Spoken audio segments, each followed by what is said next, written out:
Salut. Ah bah tu arrives bien, je viens juste de finir le café. Et en fait, je voulais te dire que là, je fais une vidéo que j'avais promis, qui est spécifique circuit. Donc ça part à partir de Gréba à peu près, début du secteur 4, jusqu'à la fin du secteur, c'est quoi, 11 ou 12, je sais pas. Au moment en tout cas où ils reviennent dans Douglas, ou juste avant. Donc la vidéo a été tournée aussi à l'aide de David Todd, double vainqueur cette année, et son équipe Milwaukee BMW, voilà, c'est ça, hein. Et donc ça te montre un petit peu comment c'est et à quelle vitesse ils vont par rapport au simple mortel que je suis. Et après, hein, entre nous, qui roule à 300, à 320 ou à 250, on s'en fout. Moi-même, 150, ça me paraît trop rapide. Mais tout ce qui m'importe, c'est qu'il se fasse pas mal, hein, qu'il n'y ait pas d'accident grave. On est d'accord? Allez, régale-toi. Cette vidéo est très différente de mes autres vidéos, mais je tenais aussi à montrer ce qui fait la particularité de cette course et ce qui attire autant de monde et de passionnés. Là, on est sur la piste. C'est une partie assez sinueuse où je serai de service lundi, mardi, mercredi et jeudi.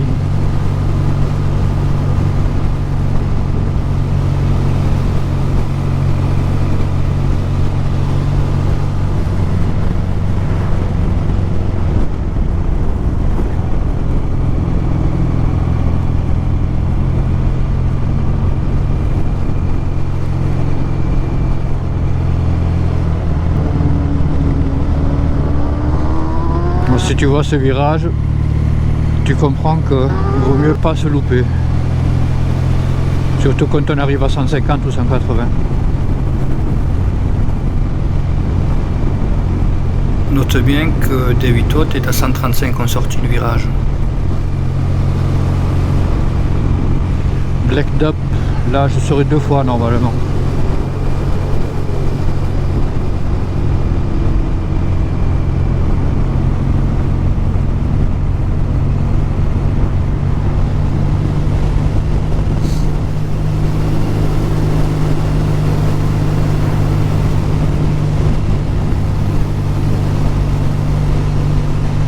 Après cet endroit-là, c'est pour les hélicos, pour les évacuations d'urgence. Là aussi, normalement, je suis une fois. Ce pré-là sur la droite. Et ensuite, ça va être Glen Helen, où je passerai aussi une journée.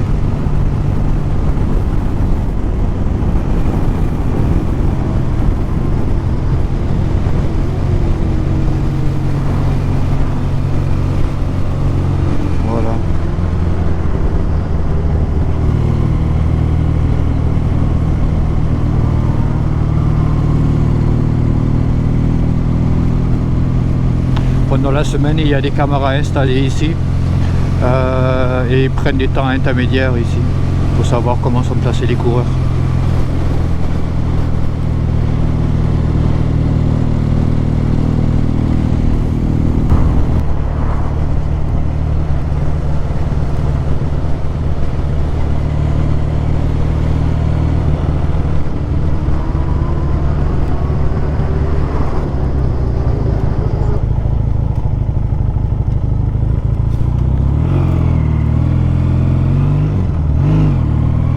Braddon Bridge, c'est un petit pont et il est tellement pointu que les motos décollent. Ils sont obligés de beaucoup ralentir déjà pour prendre le virage, mais elles décollent quand même quand elles passent par-dessus le pont. Et apparemment d'autres motards veulent faire l'essai pour savoir si ça vole. L'autre avec son enduro, je crois qu'il va le faire.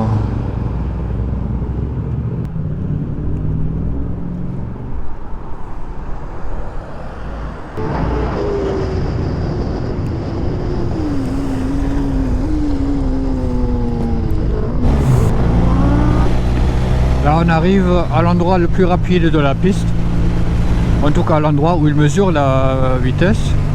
Il enregistre. Et c'est une très longue ligne droite là qui va suivre.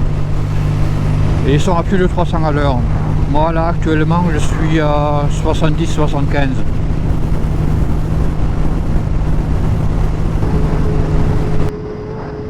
En visionnant la vidéo de David Todd, j'ai constaté qu'ils étaient à plus de 300 à de nombreux endroits. Donc c'est 5 fois la vitesse actuelle. Et non pas seulement dans cette ligne droite-ci.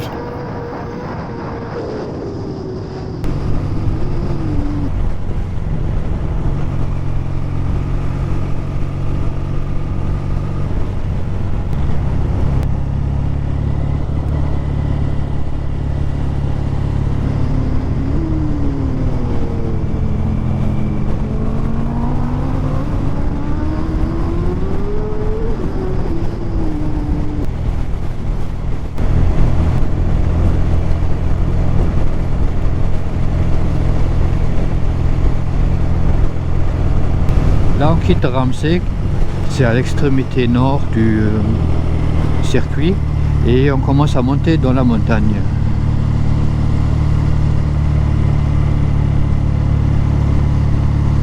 On est quasiment au niveau de la mer, donc ça a l'air très haut.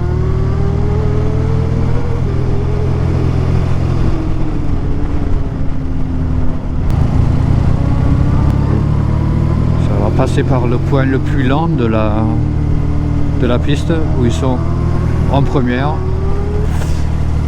parce que c'est une épingle à 180 degrés.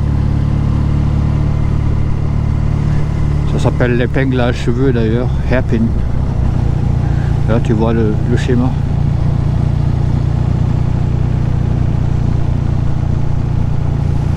Et pour éviter les ennuis, ils ont mis la route en sens unique.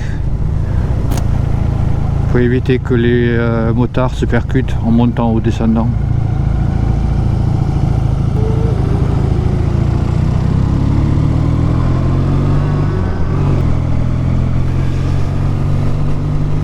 Moi je m'en fous, mais pour les usagers quotidiens ça va être chiant.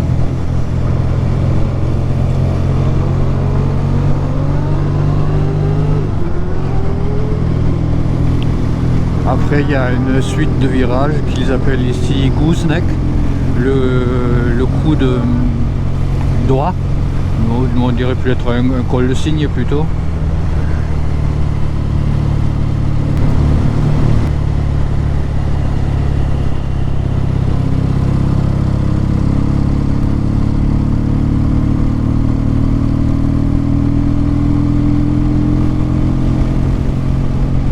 Les Allemands sportifs sont partis, mais moi je roule à mon rythme. M'en fous, je suis en balade. Voilà, c'est le gooseneck qui va venir là.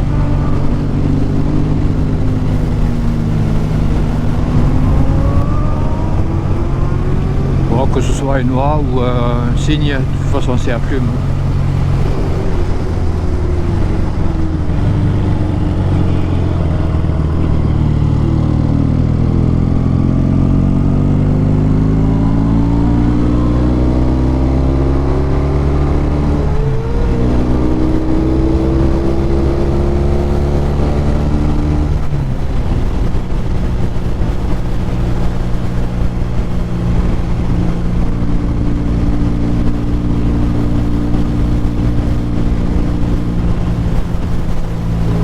T'inquiète pas, je suis toujours à 80. Pourtant ici, la vitesse est libre sur cet endroit.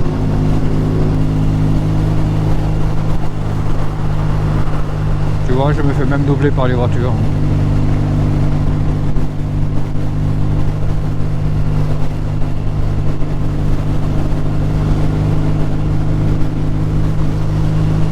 Profite de la vue.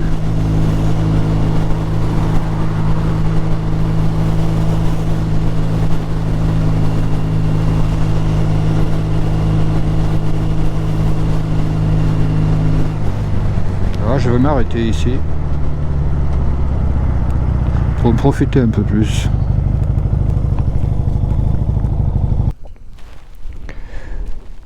La selle de ma moto est toujours gorgée d'eau après les journées de pluie et ça sèche pas vite et là j'ai le cul mouillé, c'est très agréable.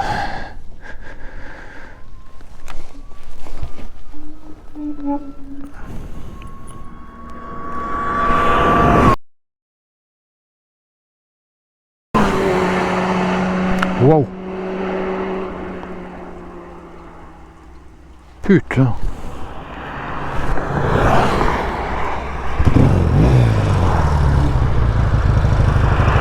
Ah, ils en profitent que la route soit à sens unique. Hein. Purée.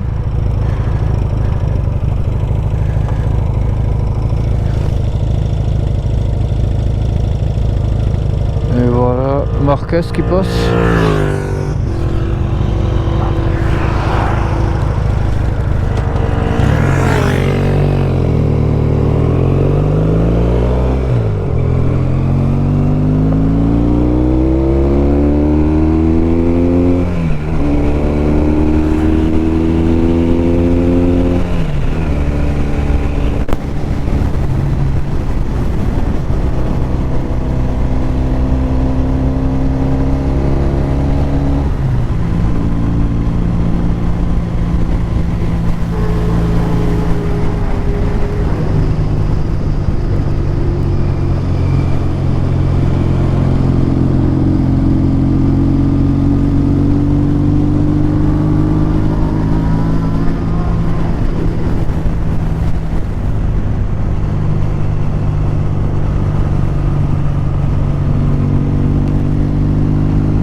Là, il tire à fond sur le meule parce que dans la montée, ça n'amène pas autant que sur le plat.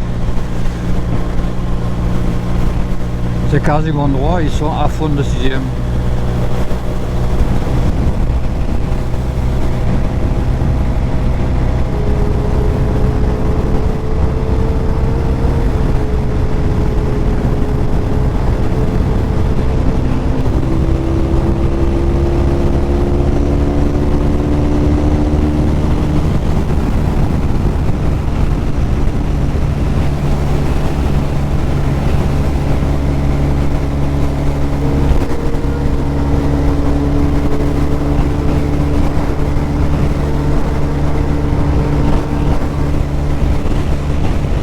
Moi je tire pas trop dessus parce que j'ai encore 2000 km à faire avant de rentrer à la maison.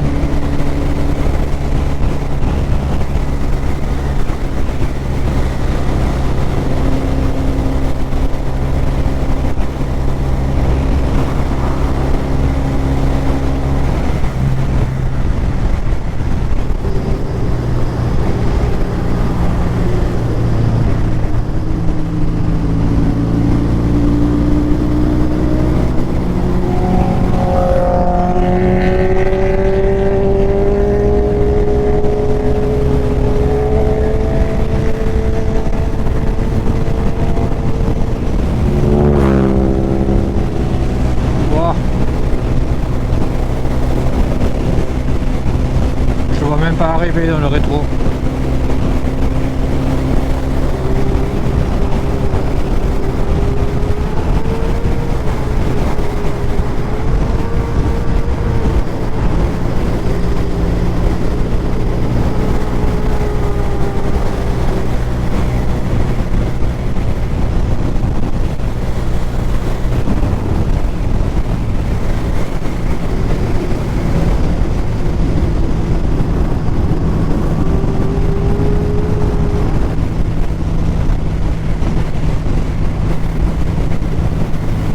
À Véranda, j'y étais la dernière fois, à plusieurs reprises.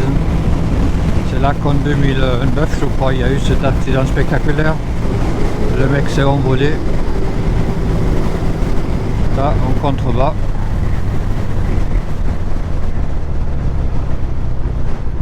Il s'est envolé là-dessus, dans le vide. Et l'année d'après, il était à nouveau sur sa moto et sur le circuit.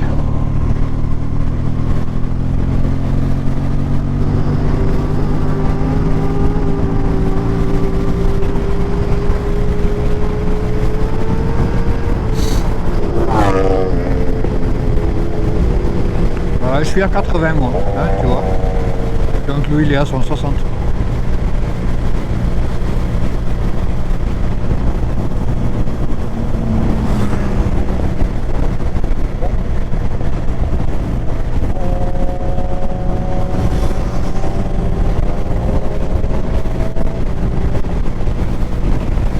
Je ne sais pas si tu te rappelles l'histoire, mais c'est par ici, là je crois que c'est ce secteur, que la McLaren s'était crashée.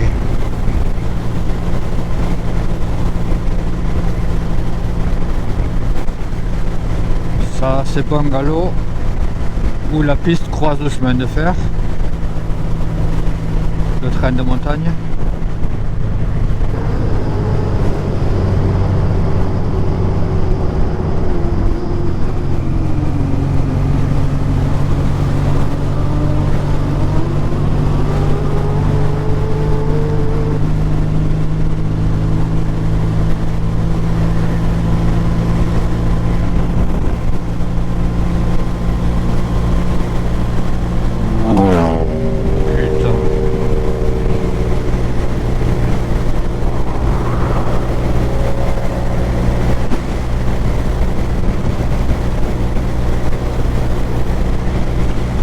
Ah, c'est quand même pas mal qu'ils aient mis la route en sens unique parce qu'au moins ça évite à ces fous furieux de se prendre quelqu'un d'en face. Et à moi aussi de me prendre quelqu'un d'en face.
C'est peut-être con, mais j'ai même pas envie d'aller plus vite parce que j'aime bien voir le paysage en même temps. Il faudra que je reste concentré pour regarder la route en fait.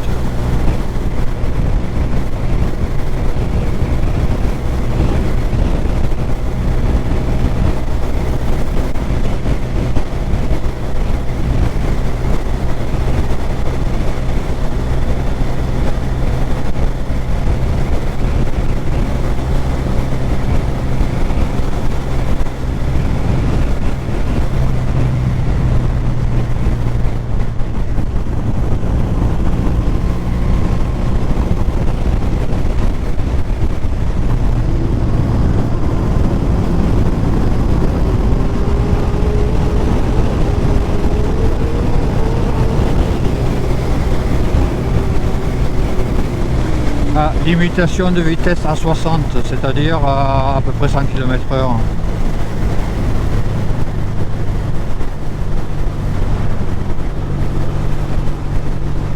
Mais sur les parties libres, tu envoies ce que tu peux, ou ce que tu veux, ou ce que tu oses. Moi je n'ose pas.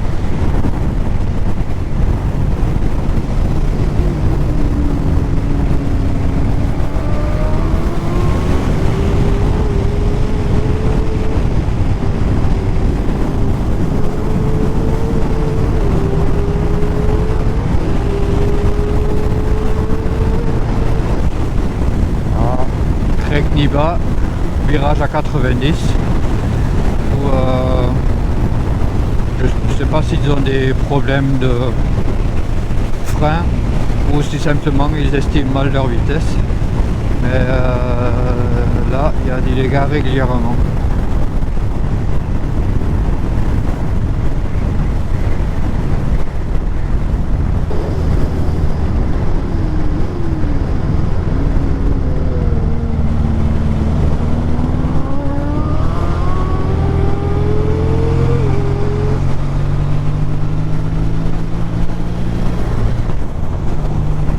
La ligne droite suivante est toujours en descente, mais beaucoup plus longue, et il dépasse à nouveau les 300 ici.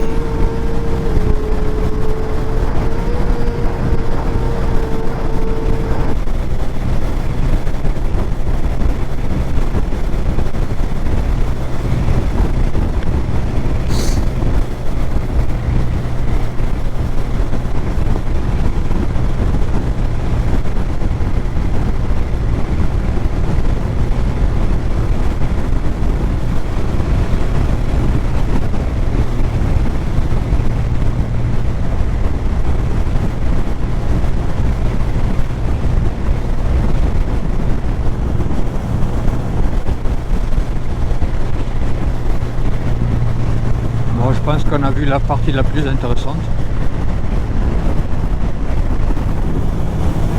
Et je vais arrêter la vidéo là.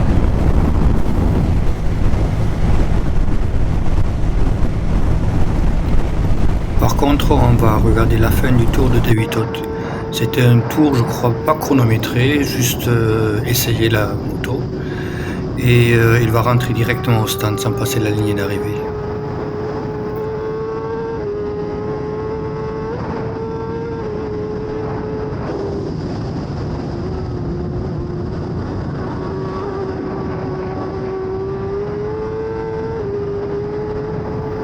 Il va boucler ce tour en environ 17 minutes et demie, ce qui correspond à une vitesse horaire moyenne de 200 et quelques 205 à peu près. Donc juste pour essayer la moto, ça va déjà pas mal.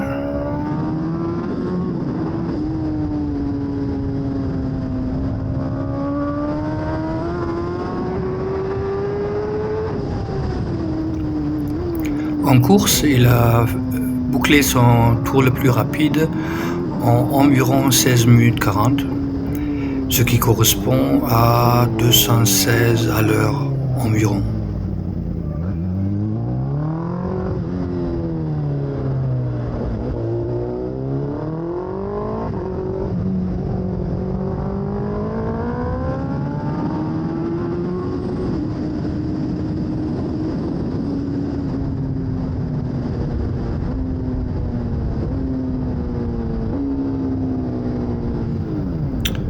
Et moi, pour faire ce tour, je mets à une grosse heure, un peu plus d'une heure, donc entre 55 et 60 à l'heure. Et je trouve que c'est largement suffisant.